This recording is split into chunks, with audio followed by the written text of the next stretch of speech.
अस्सलामुअलैकुम नाज़रीन, programme the reporters में मैं हूं आपका मेज़बान समी इब्राहिम। साबिर शाकिर हैं मेरे साथ इस्लामाबाद स्टूडियोज़ में, और लाहौर स्टूडियोज़ में हमेशा की तरह रोज़ की तरह जनाब आरिफ हमीद भट्टी मेरे साथ हैं। और अब एक नज़र डालते हैं आज की ताज़ा तरीन और गर्मा गर्म खबरों पर।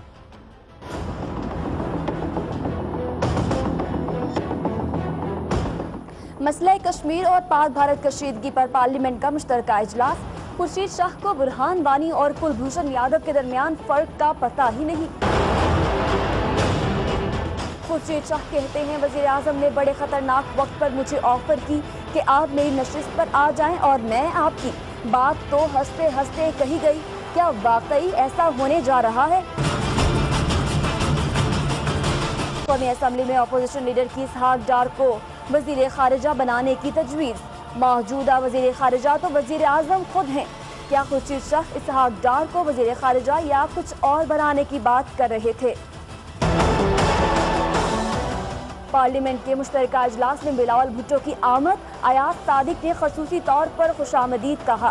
क्या बिलावल भुट्टो गिरती हुई दीवार को सहारा देने के लिए आए थे? कराची में 90 के करीब मकान से असलहे की बड़ी खेप बरामद। IG सिंध कहते हैं, सियासी जमात के गिरफ्तार कारकुन की निशानदेही पर कार्रवाई की गई। असलहे की खरीदारी में बड़े नाम भी आ रहे हैं। MKM लंदन ने असलहा बरामदगी को भोंदा मजाक करार दे दिया। नाज़रीन, ये जो आपने हेडलाइन सुनी, इसके अलावा दो और ख़बरें जो हम अपने प्रोग्राम में शामिल करेंगे। एक तो लंदन में आज मनी लॉन्ड्रिंग केस है अल्ताफ़ हुसैन साहब के बारे में के ख़िलाफ़, उसके हवाले से एक कोई आगे बढ़ने का इम्कान है। हो सकता है कि उनके ख़िलाफ़ फ़र्द जुर्म आयद कर दी जाए, ये ख़बर शामिल करेंगे। और इसके साथ जो नेशनल एक्शन प्लान के हवाले से कल PM हाउस में मीटिंग हुई थी, उसमें जो ख़बरें आ रही हैं, उस पीपल्स पार्टी ने, वज़ीर आला सिंध ने वहाँ पर यह बताया कि सवाल उठाया जो कराची में ऑपरेशन हो रहा है, क्या सवाल उठाया और इस सवाल का मकसद क्या था, इसके बारे में गुफ्तगू करेंगे। लेकिन सबसे पहले जो आज पार्लियामेंट का जो इजलास था, जिसकी आपने हेडलाइंस भी सुनी, बड़ा इंपॉर्टेंट कश्मीर के हवाले से, और जो भी वहाँ पर तकारीर हुई उनमें एक चीज़ तो थी कि पूरी कौम कश्मीर के हवाले से मुत्तहद है, यकजा है और ज़बरदस्त सफारतकारी की ज़रूरत है। भारत को मजबूत पैगाम दिए जाने की ज़रूरत है। इन हवालों से गुफ्तगू हुई। लेकिन जो दूसरी जो दो तीन चीज़ें सामने आई, जो खुर्शीद शाह साहब का जो खिताब था, ख़ास तौर पर लीडर ऑफ द अपोजिशन है, उस खिताब में कुछ बड़ी अजीब व गरीब किस्म की डेवलपमेंट हुई, वो उन पर भी बात करेंगे। लेकिन सबसे पहले आज ये वहाँ पर सबको हैरत हुई, मैं भी साबिर शाकिर साहब के साथ वहाँ पर मौजूद था, जब खुर्शीद शाह साहब को ये नहीं पता था कि कुलभूषण यादव में और बुरहान वानी में क्या फ़र्क है, उनका क्या नाम है, कश्मीरी लीडर कौन था और बलूचिस्तान के अंदर जो भारत का एजेंट है वो कौन है। हालांकि ये इजलास खुद अपोजिशन ने बुलाया और बड़ा प्रिपेयर्ड होके उन्होंने आना था। उसमें बिलावल भुट्टो शायद उनके सामने बैठे हुए थे विजिटर्स गैलरी में, उनकी वजह से वो घबरा गए या क्या हुआ, ये साबिर शाकिर और भट्टी साहब से पूछेंगे। लेकिन आप सबसे पहले आपको वो मैं उस वक्त जो गुफ्तगू की खुर्शीद शाह साहब ने आज सेशन में, वो ज़रा उसका हिस्सा थोड़ा सा सुन लें। कहा जा सकता था, क्या नाम था उसका, बोश वानी या कोई समथिंग, कलभूषण वानी यादव, ऐसे ऐसे नाम इसहाकदार होता तो जल्दी आ जाता। आपने सुना कि लीडर ऑफ द अपोजिशन को ये नहीं पता कि भारत का कौन सा जासूस पकड़ा गया, कुलभूषण यादव का नाम था, और बुरहानुद्दीन वानी वो कश्मीरी मुजाहिद जिसकी शहादत की वजह से जो मौजूदा तहरीक आज़ादी है कश्मीर, उसमें एक नई फरवर जिसे हम कहते हैं वो आई। लेकिन खुर्शीद शाह साहब को ये नहीं पता था कि वो किस नाम की बात कर रहे हैं। साबिर, ये तैयारी है अपोजिशन की जिससे कश्मीर के लिए स्पेशल इजलास बुलवाया, और जो असल जो मामला है जो वो बताना चाह रहे थे कि बलूचिस्तान का हवाला देना चाहिए था, ये तैयारी उनकी है।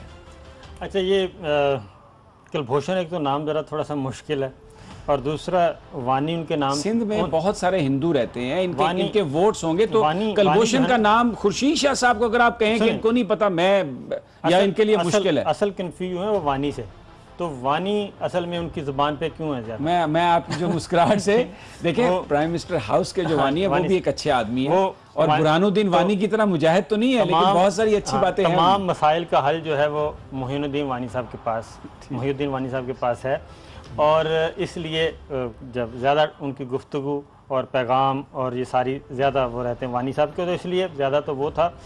ये तो था एक स्लिप ऑफ टंग जिसे कहते हैं, कुलभूषण यादव। थोड़ा सा पता ही नहीं, उन्होंने कहा यादव वानी, हाँ जी, यानी वो कुलभूषण वानी यादव, कुछ अजीब ऐसा था। लेकिन असल चीज़ जो आपने जिस तरफ इशारा किया ना, वो ये है कि बिलावल भुट्टो साहब ने उनको मैदान में उतारा था। चौधरी इत्तेज़ाद अहसन साहब को शायद इसलिए नहीं उतारा कि वो थोड़ी सी सख्त गुफ्तगू करते हैं और वो बहुत फिर कच्चे छठे खोल देते हैं, इसलिए खुर्शीद शाह साहब को मैदान में उतारा गया और उनको मैंडेट दिया गया था। तो सामने बिलावल भुट्टो साहब बैठे थे, आप भी देख रहे थे, मैं भी, के सामने। तो और मैं एक चीज़ जो मुझे नई नज़र आई, मोहतरमा बेनज़ीर भुट्टो की तरह इतनी बड़ी तस्बीह थी उनके हाथ में, छोटी सी थी, नहीं वो दाने उसके वहाँ से नज़र आ रहे थे बड़े बड़े, और आसिफ जरदारी साहब भी तस्बीह अपने हाथ में रखते थे। और दूसरा ये कि वो बिलावल भुट्टो बराह रास्त उनको देख रहे थे और उनकी कारकर्दगी नोट कर रहे थे। और दूसरा ये कि उनके पास वो उन्होंने बिलावल भुट्टो ने अपना वो नोट्स भी ले रहे थे, प्राइम मिनिस्टर की स्पीच के भी नोट्स लिए और खुर्शीद शाह साहब की स्पीच के भी उन्होंने नोट्स लिए कि मेरा ख्याल है कि वो कहेंगे कहाँ इंडिपेंडेंस के मैं खुद नोट्स लेता हूँ और मैं बताता हूँ कि क्या है ये। एक तो मेरी अपनी एक सोच है ये, आजकल वो बताने की कोशिश कर रहे हैं। अंडर स्ट्रेस थे, इसमें कोई शक नहीं, लेकिन उन्होंने मजाक में बहुत सख्त गुफ्तगू की। अच्छा, इस पे ना ये अगर मैं फिर भट्टी साहब का लेके, तो जो जिस सख्त की बात की आप कर रहे हैं ना, वो मैं शॉर्ट पहले सुनवाऊंगा। हाँ जी भट्टी साहब, इस पे जरा आप कमेंट कर देंगे। कुलभूषण यादव और बुरहानुद्दीन वानी के नाम का ही नहीं पता खुर्शीद शाह साहब को। इतनी ज़्यादा प्रिपेयर्डनेस थी पीपल्स पार्टी की, अपोजिशन की, कि जॉइंट सेशन बुला के तो वो दुनिया को पैगाम देना चाह रहे थे, ये बताना चाह रहे थे कि हमें पता ही नहीं है कि भारत के जासूस का क्या नाम है और कश्मीरी मुजाहिद का क्या नाम था। बिस्मिल्लाहिर्रहमानिर्रहीम। समी साहब, इस जॉइंट सेशन की इससे बड़ी मिसाल कोई नहीं हो सकती कि दोनों जमातें कितनी सिंसियर हैं, कि एक कुलभूषण यादव जो इराक का एजेंट है, जो कोयटा से पकड़ा गया और हमारे अपोजिशन लीडर को उसमें, और वानी साहब में जो शहीद हुआ जिसके बाद इस काज को बोला, फ़र्क ही नहीं पता। इसका मकसद ये देख ले इस जॉइंट सेशन का कितना फ़ायदा कश्मीरियों के लिए, ये जॉइंट सेशन उनके लिए हज़ार हमदर्दी के लिए बुलाया गया है और अपोजिशन लीडर की ये सूरत हाल है। बेहतर होता कि वो इत्तेज़ाद अहसन साहब को दे देते, वो उनका गुफ्तगार के भी गाजी हैं, बड़ी अच्छी गुफ्तगू करते हैं।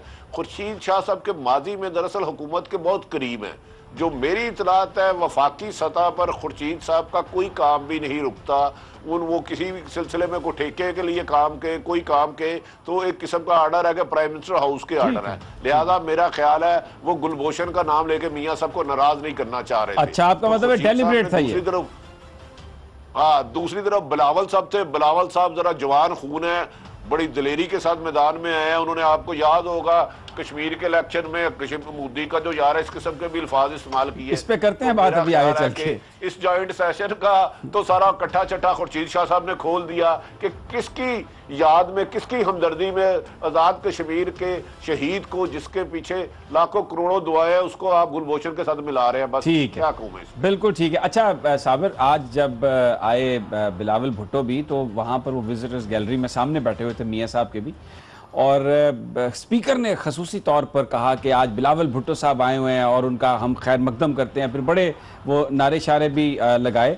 वो जो उनकी आमद है किस वजह से थी, क्योंकि ख़ुद तो वो पहले नारा लगाते रहे कि मोदी के यार को एक धक्का और दो, तो अब तो ये ऐसा ही लग रहा था कि वो कह रहे हैं कि मोदी के यार को एक सहारा और दो।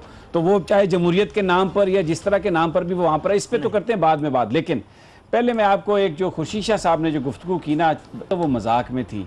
प्राइम मिनिस्टर से ये कहा गुफ्तगू करते हुए कि ज़रा वो सुनवा दें पहले, प्रोड्यूसर साहब खुद ही ज़रा सुन लें उनकी ज़बानी। मियाँ साहब ने बड़ी अच्छी ऑफर दी है खतरनाक टाइम पे। कहता है मैं इधर आ जाता हूँ, आप उधर आ जाओ। मेरे लीडर भी बैठे हैं, वो कहते हैं कि पता नहीं क्या सौदेबाजी हो रही है, इसलिए मैं रिस्क लेने के लिए कभी तैयार नहीं। आप फ्लोर क्रॉसिंग करेंगे शाह साहब? तो 1943 में जी साबिर, ये बात तो हंसते हंसते की गई। मैं बता रहा हूँ कि असल में पीपल्स पार्टी के जो इजलास हुआ ना, उससे पहले पार्लिमानी पार्टी का, उसमें बहुत से अरकान ने खुल के पूछा बिलावल भुट्टो जरदारी साहब से कि आप ये बताएं कि हमारी पॉलिसी क्या है, हुकूमत को सहारा देना है नहीं देना। खुल के बातें हुई हैं। ये अभी मैं देख रहा था आप चेंबर के अंदर घुस गए थे। जी हाँ। मैं तो खैर शजरे ममनुआ, मैं तो नहीं जा सकता कहीं, लेकिन आप घुस गए थे। मैं गया था तो उन्होंने बताया कि ये खुल के बातें हुई, अरकान पार्लियामेंट ने पूछा, सेनेटर्स ने पूछा पीपल्स पार्टी के, कि हमें बताएं खुल के हमारी पॉलिसी क्या है, पनामा पेपर्स पे क्या मौक़िफ़ इख्तियार करना है, अपोजिशन करनी है नहीं करनी, इमरान खान स्पेस लेता जा रहा है, इमरान खान से बातचीत करनी है। तो उन्होंने बड़े ही दबंग तरीके से दो टोक अंदाज में कहा कि आप पनामा पेपर्स पे नो कम्प्रोमाइज़, पनामा पेपर्स को हम आखिरी हद तक लेके जाएंगे और इस हुकूमत को हमने सहारा नहीं देना, जमहूरियत को डिरेल नहीं होने देना और इस हुकूमत को हमने सहारा नहीं देना। सहारा कौन कर रहा है यार? वो मैं बताता हूँ ना, नून लीग की एक ये बात है। लिसन लिसन, वो कहते ये हैं कि ये हर चीज के पीछे एजेंसियां हैं, फौज है, ये अब ये डिरेल। मैं बता रहा हूँ कशीद की, सुने ना। उसके बाद उन्होंने कहा नंबर 1 ये कंप्रोमाइज़ नहीं करना, दूसरी बात ये कि इमरान खान की तरफ मत देखो, ये बिलावल भुट्टो के अल्फाज हैं आज के इजलास में। उन्होंने कहा पीटीआई की तरफ, इमरान खान की तरफ नहीं देखना, अपनी पार्टी को ऑर्गेनाइज करो, अपनी पॉलिसी होगी, इंडिपेंडेंट पॉलिसी होगी, इमरान खान जो करते हैं उनके साथ है, वो सोलो फ्लाइट करते हैं नहीं करते, हमारी पॉलिसी हमारे साथ है, हम अपने लाइक माइंडेड के साथ मिल के हुकूमत को टफ टाइम देंगे और आखिरी हद तक जाएंगे, ये तो उन्होंने कहा है। दूसरा उन्होंने कहा है कि अब खुल के अपोजिशन करें, आप कंप्रोमाइज़ ना करें। तो ज़्यादा शक चूँकि खुर्शीद शाह साहब पे था कि ये मिले हुए हैं और कहा जाता है, थोड़ा सा डिस्ट्रस्ट पाया जाता है कि इनके अपने काम हो जाते हैं, तो उन्होंने तकरीर भी खुर्शीद शाह साहब से इसलिए करवाई। और फिर खुर्शीद शाह साहब ने आज का क्या कहा, एक तो कि वजीर खारजा नहीं, वो अभी आगे चलते, पहले जरा इस पॉइंट पे मैं भट्टी साहब से कमेंट ले लूं। भट्टी साहब, ये जो एक हंसते हंसते बात हुई, लेकिन वहां पर प्रेस गैलरी में भी मेरी कुछ दोस्तों से बात हुई और भी जो लोग थे वो ये कह रहे थे कि ये बात तो मजाक मजाक में हुई है, लेकिन उस लेवल पे एक हंसते हंसते बड़ी संजीदा बात कर गए हैं खुर्शीद शाह साहब। नहीं, समी साहब, कुछ चीज़ होती है दीवाने का ख्वाब। कहते हैं हज़ारों ख्वाहिशें ऐसी कि हर ख्वाहिश पे दम निकले, बहुत निकले मेरे अरमां फिर भी कम निकले। मियाँ नवाज शरीफ साहब को आप इतना सादा समझते हैं, 3 दफ़ा वज़ीर आज़म हुए हैं कि वो पीपल्स पार्टी को वज़ारत उज़्मा दे देंगे। अगले इलेक्शन की बात कर रहे हैं ना, अगले सेटअप की बात कर रहे हैं ना, मैसेज दे रहे हैं कि अब कोई बात नहीं, बारी बदलनी है ना, मैं इधर आ जाता हूँ आप उधर चले जाएं। भट्टी साहब बारी बदलने की बात कर रहे थे। अगले इलेक्शन इमरान खान को ना आने दें, मतलब ये था कि इमरान खान को नहीं आने देना, आप हम ही खेलेंगे, ये था ना, ये थी ना बात। अच्छा, मेरी अर्ज तो सुन ले, मेरी अर्ज तो सुन ले, मुझे सिर्फ गुजारिश है, अगले इलेक्शन में अगर ये हुकूमत रही तो कायदे आजम ने हारना है नून लीग से, वो छोड़ दे, वो आप किस्सा जहां गई कश्ती वहां गई मिला। उसकी मैं 2 मिसालें देने लगा हूं, आज भी और प्राइम मिनिस्टर कल भी। एक हुआ कि नवंबर में आपके अस्करी क़यादत चाहते हैं कि AN अहम तरीन बन जाए, लेकिन मियाँ साहब चाहते हैं AN किसी भी कीमत पर अहम तरीन ना बने, क्योंकि जॉइंट एक आला सतही मीटिंग पर AN साहब ने कुछ अपने खदशात का इजहार कर दिया। असल इख्तलाफत वहां है। ये जो आज जॉइंट सेशन है ना, ये ऐसे ही मिर्चें डालने वाली बात है, इसमें कुछ नहीं है, इसका रिजल्ट कुछ नहीं है। पूरी कौम पाक कश्मीर के साथ है, इसमें हुकूमत और अस्करी क़यादत इंशाल्लाह एक पेज पे आ जाएगी। असल आ रहा है आपका नवंबर, ठीक है, नवंबर में आपकी अहम क़यादत चाह रही है AS बिल्कुल हर लिहाज से बेहतर हो, लेकिन आपकी हुकूमत चाह रही है वो ना हो। अब इसका दूसरी बात, मैं एक और बात बताने लगूंगा, अगर सभी साहब इजाजत दे दें आप प्लीज। चंद दिन पहले इस्लामाबाद में मुस्लिम लीग नून के चंद मिनिस्टर साहबान बैठे थे, उसमें हमारे 1-2 दोस्त जर्नलिस्ट भी बैठे थे। उसमें एक मुसद्दक मलक साहब हैं, गालबन मुझे तो मैं उनको नहीं जानता, उन्होंने रिपोर्टर के बारे में बड़े सख्त अल्फाज इस्तेमाल किए, नामुनासिब। और उधर परवेज रशीद साहब भी थे। लेकिन आप ये बात कह रहे हैं कि प्रोग्राम द रिपोर्टर्स, हमारे प्रोग्राम के बारे में मुसद्दक मलिक साहब ने नाम लेके नामुनासिब अल्फाज इस्तेमाल किए। अच्छा। और परवेज रशीद ने अच्छे अल्फाज की इस्तेमाल किए। उन्होंने कहा यार वो तनकीद कर रहे हैं लेकिन गलत तो नहीं कर रहे। मैं लिहाजा परवेज रशीद साहब का ममनू और मुसद्दक मलिक साहब के लिए दुआ करो, अल्लाह मुझे और उन सबको और आपको भी सच बोलने की तौफीक अता फरमाए। अच्छा, ठीक होगी बात। अच्छा, अब आगे जाकर, क्योंकि ये जो तकरीर थी खुर्शीद शाह साहब की थी तो कश्मीर के हवाले से जॉइंट सेशन पे, लेकिन सारी ऐसा लग रहा था कि जो हमारी डोमेस्टिक इस वक्त पॉलिटिक्स चल रही है ना, उसको सामने रख के बड़ा सिम्बॉलिकली, बड़ा इशारों कनायों में बड़ी गुफ्तगू आज की गई है। एक आगे जाकर जो उनकी सेहत के हवाले से बात कही खुर्शीद शाह साहब ने, अगर प्रोड्यूसर साहब वो सुनवा सकें वज़ीर आज़म की सेहत के बारे में। साहब 35-30 के होंगे या 40 के होंगे, 55-50 के होंगे, वो जोश था, तो आज वो जोश नहीं होगा नेचुरली। मगर हालात कभी कभी ऐसे होते हैं जिसमें जोश भी, तासरात भी इस स्पीच को ज्यादा पावरफुल बनाते हैं। ये नेचुरल होती है। ख्वाजा आसिफ बोले न बोले कुछ, थोड़ी देर उठ के खड़ा होता है, ऐसे जोश में बोलता है, उसकी बात को उतना बड़ा वजन मिल जाता है। अखबार हेडलाइन। यानी एक तरफ ये इसी कॉन्टेक्स्ट में बात कर रहे थे कि ये ख्वाजा आसिफ की बात और नवाज शरीफ साहब की कि अब आप बीमार हैं, आप करें इसकी बात। हाँ, एक जुमला वो रह गया, उन्होंने कहा था कि आप बूढ़े हो गए हैं। हाँ, ये वो इन्होंने उसमें कहा, वो रह गया। खुर्शीद शाह साहब ने बड़े वाज़ेह अंदाज में कहा है कि मियाँ साहब आप बूढ़े हो गए हैं, मतलब ये कि शेर बूढ़ा हो गया है। वो जब कभी कभी बात आती है ना, आप कह रहे थे कि जमहूरियत डीरेल कैसे, तो इन हाउस चेंज की भी बात आती है, तो ये चीज़ मियाँ साहब को कन्वे की गई है। मैसेज था कि अब आप नंबर 1 तो ये कि वज़ीर ख़ारजा, वो वज़ीर ख़ारजा वाला चलाएंगे। वो मैं आपको सुनाता हूं ना पहले ये इस पे उन्होंने कहा कि वो मैसेज था कि अब आप से काम नहीं चलता, मामलात नहीं चलते। उस वक्त जवानी थी जब आप मोहतरमा बेनज़ीर भुट्टो से दो हाथ करते थे, हम करते रहे हैं। तो एक मैसेज जाना होता है कौम को भी, अक़वाम आलम को भी। वो हवाला तो दे रहे थे UN जनरल असम्बली में तकरीर का, कि उसमें आपके जो ना फीलिंग्स, जज्बात, वो साथ नहीं दे रहे थे, उसमें कुछ फोकी तकरीर। दूसरे लफ्जों में वो ये कह रहे थे कि इस वक्त जो भारत के साथ लड़ाई लड़ने के लिए जो बंदा चाहिए, वो दबंग चाहिए, क्योंकि आप तो तिजारत के लिए हैं, आप तो जब अमन आ जाएगा तो फिर आपकी जरूरत होगी, तो अभी वो बंदा आंखें दिखाने के लिए हमें वो बंदा चाहिए जो ख्वाजा आसिफ हो सकता है। एक मुमकिन है, बड़े तरीके से बात की। अब उन्होंने एक और दूसरी बात भी कही, अगर प्रोड्यूसर साहब वो शॉर्ट भी सुनवा दें। में सारी वो ये मैं कहता हूं, 2 लोगों में मुर्गी हराम। इसाक डार को फॉरेन मिनिस्टर की जगह फिनांस मिनिस्टर की जगह फॉरेन मिनिस्टर भी बना दे। ये थोड़ा शॉर्ट मिक्सअप हो गए वो मुल्लों वाले, लेकिन एक्चुअली वो जो दूसरा, यानी एक दफ़ा खुद ही वो कह रहे हैं कि आप बना लें इनको ख्वाजा आसिफ साहब को, फिर दूसरी तरफ वो कह रहे हैं कि इसाक डार साहब को। यानी भट्टी साहब एक ही जो तकरीर है उसमें इसाक डार को भी उन्होंने प्रपोज कर दिया, ख्वाजा आसिफ का नाम भी ले दिया, एक तरीके से ये बात कही कि ये 2 आपके पास हैं बंदे, ये आप अब बूढ़े हो गए हैं, इन दोनों में से किसी को बना दें। आपकी समझ में कुछ बात आ रही है?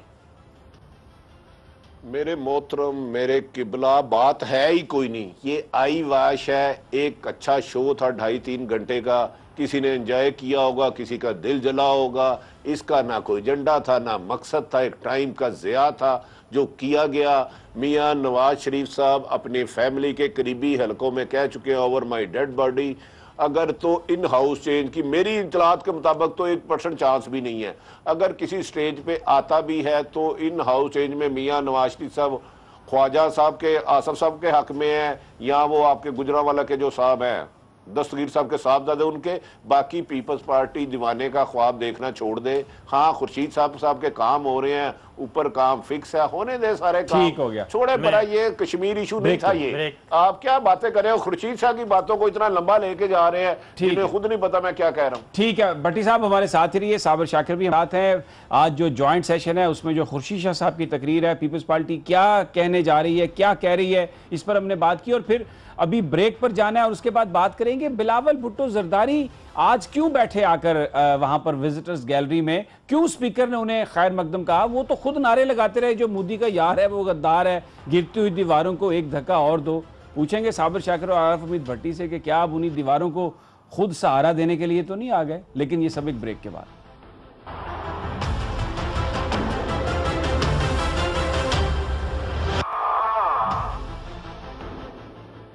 वेलकम बैक नाजरीन।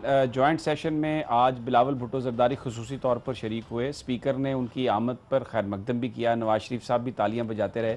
पूरे हाउस में सिर्फ एक शख्स ने ताली नहीं बजाई और वो थे जनाब चौधरी निसार अली खान। इसका एक पस मंज़र ये भी है कि जिस वक्त ये PM हाउस में कल मीटिंग हुई उसमें भी ये बताया जा रहा है कि बिलावल भुट्टो जरदारी ने चौधरी निसार अली से हाथ नहीं मिलाया था। तो वो अपनी जगह पर वो गुस्सा और वो दूरियां कायम हैं, लेकिन सवाल ये है कि बिलावल भुट्टो और विजिटर्स गैलरी में ख़ास तौर पर क्यों आए। वो तो ख़ुद ये ऐलान करते रहे कश्मीर इलेक्शन के मौके पर मोदी का जो यार है, गद्दार है, गिरती हुई दीवारों को एक धक्का और दो। तो आज उनकी आमद का मकसद क्या था? ये जो एक फिनोमेना मुस्लिम लीग नून गाहे बगाहे टाइम टू टाइम चला देती है, या बहुत सारे लोग पीपल्स पार्टी की भी ये बात करते हैं जी जमहूरियत को डीरेल नहीं होने देना, जमहूरियत को डीरेल नहीं होने देना। कौन जमहूरियत को डीरेल कर रहा है साबिर? सबसे लोग तो ये कह रहे हैं कि जो गैर जमहूरी रवैया इन कायदीन का है, जिसमें ये अपनी करप्शन की बात नहीं होने देते, आवाम को कुछ नहीं दिया, उससे जमहूरियत खतरे में पड़ सकती है कि लोगों का इससे इत्मीनान उठ जाए। तो आज वो गिरती हुई दीवारों को सहारा देने आए थे। क्या उन्होंने हासिल किया विजिटर्स गैलरी में बैठकर? क्या मैसेज क्या दे रहे थे वो भट्टी साहब के साथ? जबकि उनकी पार्टी मौजूद थी, पार्लियामानी उनके लीडर ने तकरीर की वहाँ पे। भट्टी साहब के साथ मादरत के साथ के जो कह रहे हैं ना कि कुछ नहीं होना, तो मैं इस बात से, मेरे पास जो इतलात हैं, मैं इतलात की बुनियाद पे, सोर्सेज की बुनियाद पे बता रहा हूँ कि पीपल्स बिलावल भुट्टो ने, कुछ लोगों ने सवाल नहीं किया, खामोश बैठे रहे अरकान पार्लियामान। तो उनसे पूछा कि आप क्यों खामोश हैं? आप पूछें, आपके जहन में कोई वसवसा है, कोई कन्फ्यूजन है तो पूछें, पीपल्स पार्टी की पॉलिसी क्या होगी। तो उन्होंने इस तरीके से हर किसी को एड्रेस किया और उनसे बात की। दूसरा, जब ये कुर्सी इधर से उधर वाली बात हुई, उसके बाद अब अगली बात सुन लें। जब वो लॉबी में चले गए चाय वाय पीने के लिए, खुर्शीद शाह साहब भी, पीपल्स पार्टी के अरकान भी और बिलावल भुट्टो भी, तो वहाँ फिर ये उन्होंने कहा जी ये क्या चक्कर है, ये ऑफ़र शॉफ़र। तो बिलावल ने कहा कि एक बात जहन में रखें कि पनामा पेपर्स वाले आने वाले दिनों में जेलों में होंगे, और जो पनामा पेपर्स के ख़िलाफ़ तहरीक चला रहे हैं, जिन्होंने इस इशू को उठाया हुआ है, जिसने उठाया, वो राइट साइड पे होंगे। अच्छा, अब आपकी ये जो बात है, इससे तो ऐसा लगता है कि जो प्राइम मिनिस्टर साहब ने बात कही है वो फिर सार्केस्टिकली ये बात कही है कि अच्छा जी आप ये जो कह रहे हैं आप इधर आ जाएं, मैं फिर उधर चले जाता हूँ, मुझे आप जेलों में भेजने की बात कर रहे हैं। और जब खुर्शीद शाह साहब ने जब उन्होंने कहा ना कि आप बूढ़े हो गए हैं, तो आपने देखा है उस वक्त मियाँ साहब की चेहरे के तासुरात बहुत ज़्यादा नागवार बहुत ज़्यादा नागवारी थी, और इस बात को पसंद नहीं किया। बाकी चीज़ों को वो लाइटर टोन में लेते रहे हैं, लेकिन इस पे बहुत ज़्यादा उन्होंने। और बिलावल के भट्टी साहब, बिलावल आज आए क्या करने थे वहाँ पे? फिर विजिटर्स गैलरी में बैठकर क्या उन्होंने कमाया? अच्छा, गुजारिश ये है, पाकिस्तान में कुछ ताकतें जो नजर नहीं आती, लेकिन वो पाकिस्तान की हिफाजत से गाफिल नहीं होती, वो बहुत हालात में नजर रखती हैं। मेरी इतलात के मुताबिक उन ताकतों को आसफ अली जरदारी पर बहुत ज्यादा खदशात हैं, और बिलावल साहब के लिए उनका सॉफ्ट कॉर्नर है, इन पर एलिगेशन भी कोई नहीं है, जवान खून है, कश्मीर इशू पे भी वो जरा खुल के बात कर रहे हैं। तो इसलिए बिलावल साहब को आगे लाया जा रहा है कि कल को पीपल्स पार्टी में अगर कोई थोड़ी सी जान डाल सकता है तो वो मेरा ख्याल है बिलावल है, लेकिन अगर बिलावल के हाथ और पांव बांधे रखे गए तो फिर वो कुछ नहीं कर पाएंगे।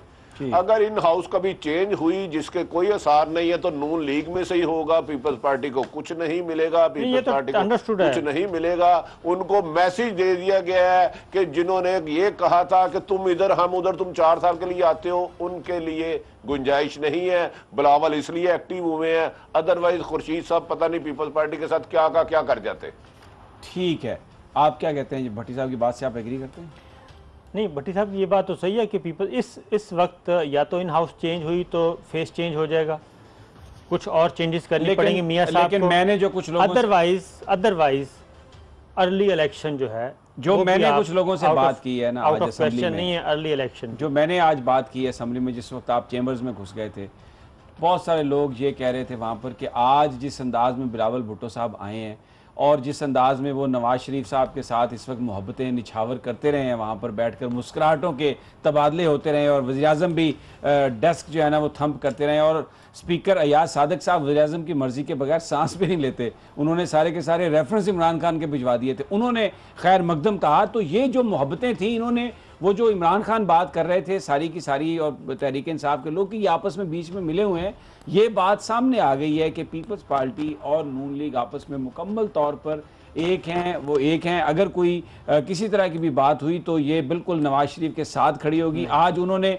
इस इंप्रेशन को पक्का कर दिया है कि पीपल्स पार्टी और नवाज शरीफ में कोई दूरी नहीं है। सर नहीं, नवाज शरीफ को बचाने के लिए वो बिल्कुल नहीं आएंगे, बिल्कुल नहीं आएंगे। और देखें, एक बात ज़हन में रखें, मीडिया में आके ब्लफ नहीं, वो बचा क्या सकते हैं, उनके पास तो इतने मेंबर्स नहीं है। नवाज शरीफ को तो बचाएगी उनकी जमात। पीपल्स पार्टी के टोटल मेंबर कितने हैं? ना वो इन हाउस तब्दीली में कुछ कर सकते हैं, ना वो अपना वज़ीर आज़म बना सकते हैं। सड़कों पे जाएंगे ना, वो कहेंगे उनके साथ कितने लोग हैं पीपल्स पार्टी के साथ पंजाब में कैंपेन चलाने के लिए? कितनी बड़ी वो एहतजाजी तहरीक चला सकते हैं? नहीं, ये आपका ख्याल है। अच्छा, ठीक है, आपका ख्याल है कि देखें, पीपल्स पार्टी एक पुरानी जमात है, लेकिन जब तक ये मैसेज नहीं जाता पीपल्स पार्टी के वर्कर्स को कि अब आसिफ अली जरदारी साहब फैसला नहीं करेंगे, अब फरियाल तालपुर साहब फैसला नहीं करेंगी, अब वो जो सारे पुराने जो इनके सिक्के जिन्होंने माल बनाया वो उनकी जगह नए लोग आएंगे इन तंजीमों में, तो फिर तो लोग पीपल्स पार्टी के साथ आएंगे। बिलावल के पास चांस है।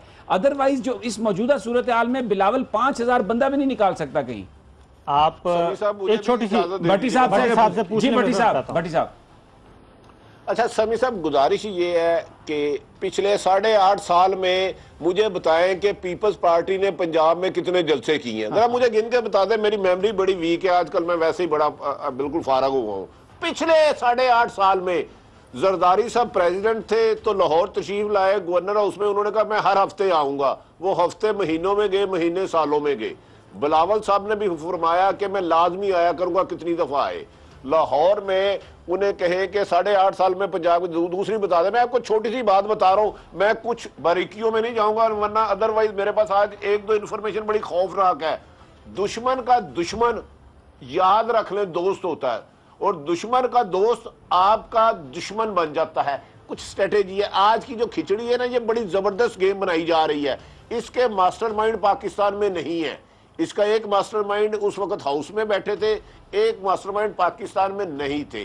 इसको बड़ा प्री प्लान करके बुलाया गया। इनका मकसद यही है। मैंने कुछ अर्सा पहले कहा था नवंबर AS आ गया तो बहुत हालात बेहतर हो जाएंगे, दिसंबर वैसे ही मियां साहब की फेवर में आ रहा है। तो मेरा ख्याल है आज पे इतनी फिक्रमंद ना करें। अभी तक पीपल्स पार्टी सिंध में अपने आप को महफूज रख ले तो मैं समझता हूँ पीपल्स पार्टी के लिए बहुत काम होगा, क्योंकि बिलावल के हाथ पांव नहीं खोले जा रहे। ठीक है, आप जी बोल। आप कल आज अखबारों में एक खबर छपी है कल की मीटिंग के हवाले, इसी पर आपसे आ रहा था। इसी पर वो इससे जुड़ी हुई है, उसको मिला के आप देख लें कि वजीर आला सिंध ने ये क्वेश्चन किया, कल सवाल उठाया आर्मी चीफ से। जो कमेटी थी, जरा नाज़रीन को बता दें सारी। कल PM हाउस में इजलास था नेशनल एक्शन प्लान के बारे में।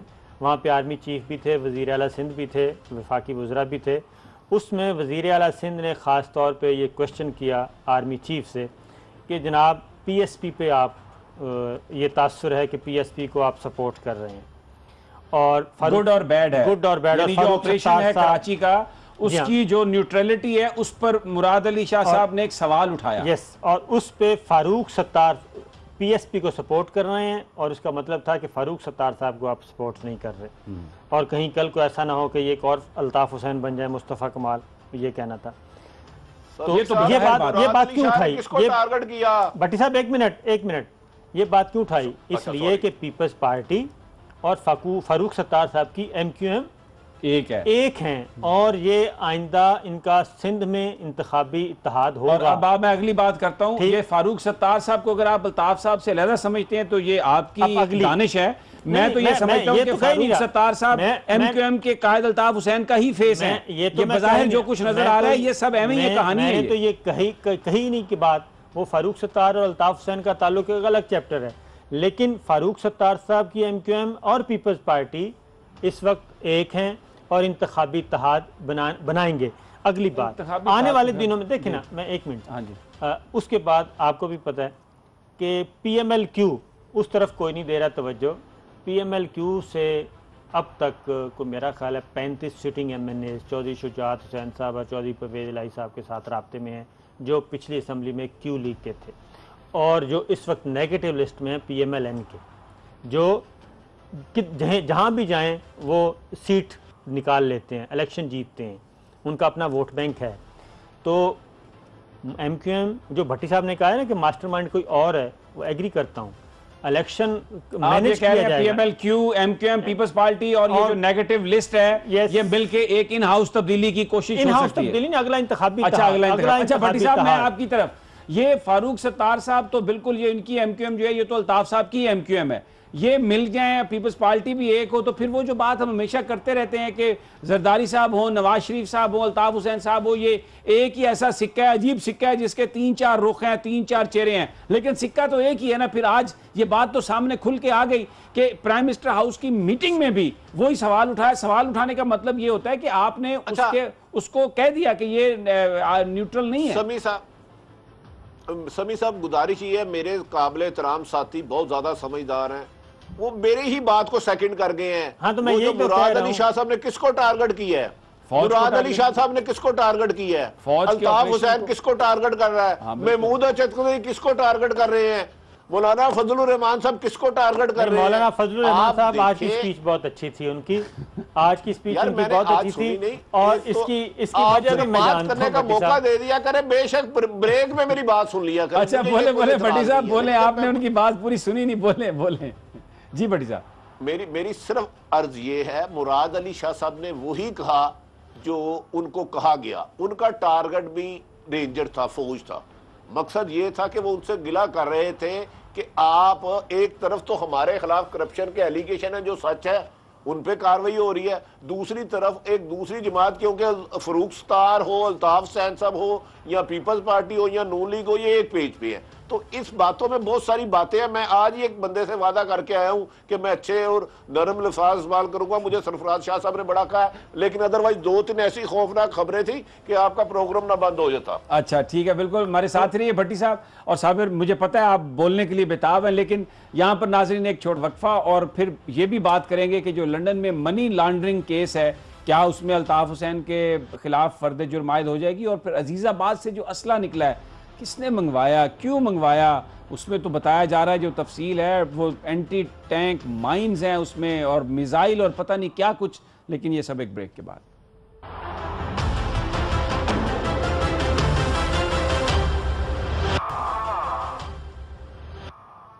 वेलकम बैक नाजरीन।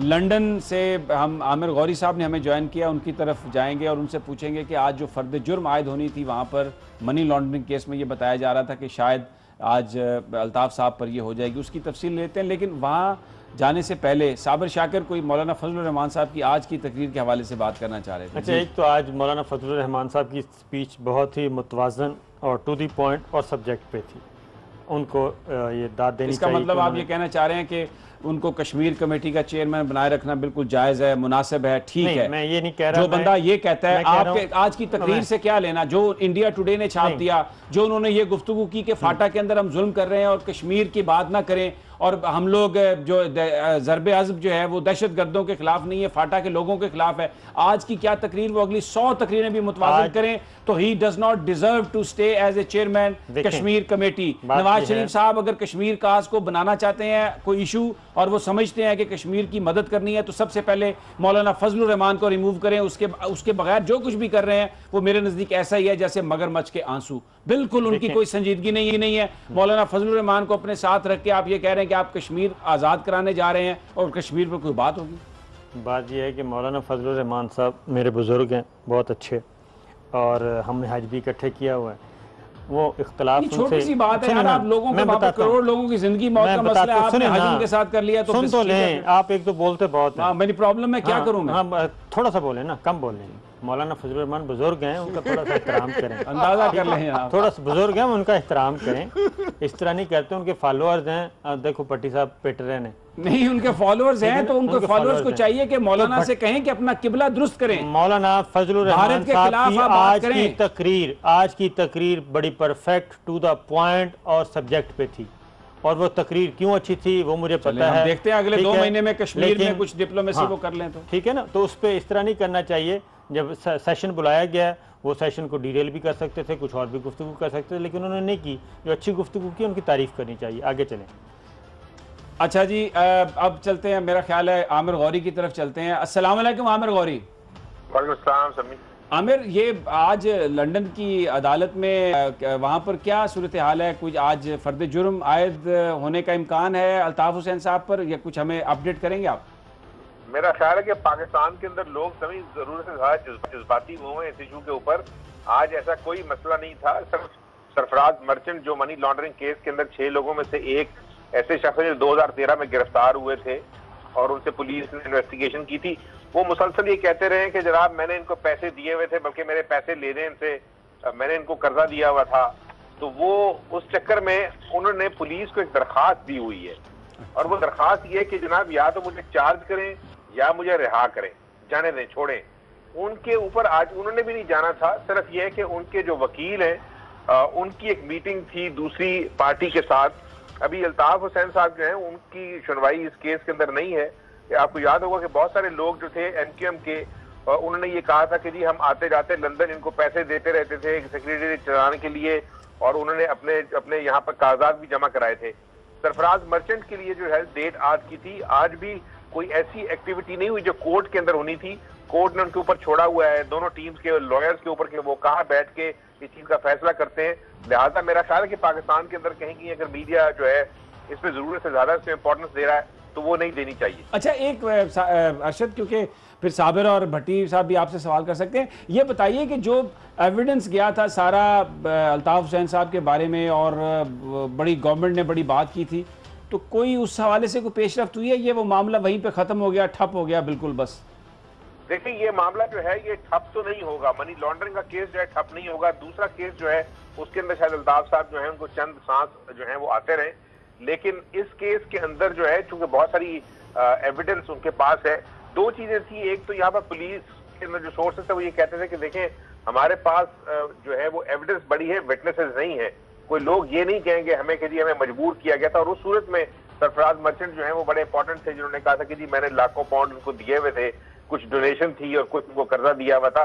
तो उस सूरत के अंदर जो है चार्जिंग जो है ये वो वक्त तो ले सकती है, लेकिन पुलिस जो है वो उस केस से पीछे नहीं हट रही, क्योंकि उन्होंने उनके घर से बहुत सारा सामान जो है बरामद किया हुआ है, जिसकी जवाब जो है वो उस तरह अभी तक उनके वकीलों ने इस तरह नहीं दिया जिससे कि हम ये कह सकें कि वो सेटिस्फाइड है यहाँ पे अथॉरिटीज। तो वो केस जो है वो स्लो बर्नर के ऊपर है, लेकिन खत्म नहीं हुआ। ठीक है, बहुत शुक्रिया आमिर, आपका बहुत शुक्रिया। भट्टी साहब, आपने ये तो सारा सुन लिया कि वो क्या सूरत हाल है, लेकिन ये जो खबरें असले कराची से जो खबरें आ रही हैं कि कई ट्रकों में था वो असला और उसमें मिसाइल थे और वो उनको टैंक्स को भी तबाह किया जा सकता था, अजीज़ाबाद से मिला है, MQM के कोई साहब हैं उनके घर से, ये इतना ज़्यादा असला तो ये कराची में होने क्या जा रहा है? फिर समी साहब, गुजारिश ये है, ब्रेक के बाद मैं कुछ टेक्निकल वजूहात की वजह से आपकी ज़्यादा बात सुन नहीं सका, लेकिन गुजारिश ये है कि वो एक दहशतगर्द जमात है जिनसे बेपना असला निकल आया है। इतना असला तो जंगों में भी नहीं मिलता। हाँ, उधर स्कॉटलैंड ने क्या करना है याद रख लें, बाहर गैर मुल्की एजेंसियां जो बहुत ताकत में हैं वो किसी मकसद के लिए किसी को पालती हैं। कहते हैं ना, घोड़ा बड़ा ज़बरदस्त है, बड़ा ज़बरदस्त है, लेकिन अगर वो थोड़ा सा लंगड़ाए तो फिर उसको गोली मार देती है। घोड़े की ज़बरदस्ती तभी है कि वो भागे अच्छा। तो लिहाजा जब कोई इंसान किसी काबिल ना रहे और उनका एजेंडा पूरा ना कर सके, वो अमूमन हाथ पीछे कर लेते हैं। लेकिन मेरा ख्याल है अल्लाह ताला पाकिस्तान के लिए बेहतरी करे। बाज़ इतलात ऐसी हैं कि जो पाकिस्तान को अल्लाह ताला नजर बद से बचाए और मुल्क दुश्मनों से महफूज रखे, वो कहीं भी है। अदरवाइज MQM का जहाँ फरूख स्टार और MQM अल्ताफ हुसैन साहब एक है और आपकी हुकूमत भी उनके साथ ही है। साबिर, ये जो इतना असला निकला है, अच्छा जी, पोर्ट एंड शिपिंग की वजारत रही है बाबर गौरी साहब के पास, MQM के पास थ्रू आउट। तो उस वक्त भी इंटेलिजेंस सोर्सेज से ये खबरें आई थी कि असला गायब हुआ है, असला नेटो के कंटेनर्स में आता है और असला गायब हो जाता है। तो उस वक्त इसको ना मजाक समझा गया। MQM ने एक हवा खड़ा कर दिया था उस वक्त कि जनाब ये 92 में भी ऑपरेशन हुआ, उस वक्त भी कहा गया जिनापुर का नक्शा और अकूबत खाने और ये और वो। अब फिर वही चीज़ें ये निकल, वो भी रियल था और ये भी रियल है, ये हकीकी मनाज़र हैं, कोई वैसे नहीं है। और ये MQM के जो गिरफ़्तार लोग हैं वो बता रहे हैं, और जो MQM से क्या कहना चाहिए अलग हो रहे हैं वो बता रहे हैं। ये उनकी निशानदही पे, एक तो इनका ऑफिस था और ये जो घर है वो भी MQM के एक कारकुन कह लें या कोई सीनियर बंदा कह लें, उनकी मलकियत था। तो उनके घर से ये असला उसके घर में ये रखा गया था। तो ये सारा कोई ड्रामाई तश्कील नहीं दी गई और ना ही ये कोई ऐसे मनाज़र हैं जिसको हम हंस के टाल दें। असल मसला फिर वही बात आएगी कि अभी भी पॉलिटिकल विल अगर ना दिखाई गई और कंप्रोमाइज़ किया गया माजी की तरह, तो आज के 10 साल बाद भी यही तस्वीरें होंगी और MQM के लोग होंगे, वो कह रहे होंगे कि जनाब 92 में भी हमारे साथ ये हुआ और उसके बाद 2016 में भी ये हुआ, फलां ऑपरेशन ये हुआ। तो अगर इस चीज़ को आगे ना बढ़ाया गया तो फिर ये ज़्यादा ख़तरनाक बात होगी। इतनी चीज़ें बरामद हो रही हैं, इतने लोग पकड़े जा रहे हैं, उनको आप टाइम कम है। मैंने एक और खबर, बड़ी आपकी इंपॉर्टेंट बात है कि इसको अपने मंतकी अंजाम तक पहुंचाना चाहिए। नाज़रीन, बेलारूस के सदर जो हैं वो पाकिस्तान आए, छोटा सा मुल्क है, 94 लाख उसकी आबादी है, और उसके सदर को रिसीव करने के लिए वज़ीर-ए-आज़म नवाज शरीफ साहब खुद इस्लामाबाद एयरपोर्ट पहुँचे। नॉर्मली जाते नहीं हैं, वज़रा इस्तकबाल कर लेते हैं बड़े बड़े डिग्निटरीज़ का, लेकिन वज़ीर-ए-आज़म साहब खुद पहुँचे। एक फुटेज दिखाना चाहता हूँ, उसमें आप देखें वज़ीर-ए-आज़म साहब तारुफ करवा रहे हैं जिस नौजवान का, ये जुनैद सफदर हैं, ये मरियम साहबा के साहबजादे हैं। पूरी की पूरी फैमिली जो है वो अब लॉन्च हो चुकी है पॉलिटिक्स में, और साथ उनको लेके गए हैं और उनको दिखा रहे हैं। अब ये आपने देखा, वो हसीन वजी नौजवान जुनैद सफदर हैं, मरियम साहबा के साहबजादे हैं। एक छोटा सा मुल्क है साबर ये, और मेरी जिन लोगों से बात हुई है, क्योंकि आज हमारे पास वक्त कम है, लेकिन ये स्टोरी है, बेलारूस के साथ इतनी मोहब्बत क्यों है नवाज शरीफ साहब को, और ये जो पिछले 4-5 दिनों में कौन कौन से लोग आए हैं, किन किन लोगों से मिले हैं, किस किस्म के वायदे हुए हैं, ये पूरा रिपोर्टर्स का वादा है कि हम पूरी तफसील इसको बताएंगे। लेकिन ये खुद एयरपोर्ट पे चले जाना एक छोटे से मुल्क के सदर को, और फिर अपनी जो बच्चे हैं उनको इस तरीके से लॉन्च ले जाना करना, ये कुछ इस पर आप कहेंगे? देखिए, वज़ीर-ए-आज़म नवाज शरीफ साहब जो हैं वो एक वज़ादार आदमी हैं, दोस्तियाँ निभाना जानते हैं। अगर आपकी उनके साथ दोस्ती हो जाए तो आपकी भी वो बिल्कुल खातर तवाज़ुन करेंगे, और बहुत ही वज़ादार, बहुत अच्छे खाने खिलाते हैं और आखिर दम तक चलते हैं उनके साथ। बहुत शुक्रिया आपका। मुझे पता है भट्टी साहब भी उनके खानों से लुत्फ़अंदोज़ हो चुके हैं, साबिर साहब लुत्फ़अंदोज़ हो चुके हैं, और पूरी दुनिया ये कहती है कि उनके खाने वाकई बड़े लुत्फ़अंदोज़ होते हैं। अल्लाह ताला उन्हें हिम्मत दे कि वो पाकिस्तान के लोगों को ये लुत्फ़अंदोज़ खाने खिला सकें और पाकिस्तान की को खिदमत कर सकें। नाज़रीन, ये था आज का रिपोर्टर, कल फिर मुलाकात होगी, इजाज़त दीजिए, अल्लाह ने के बाद।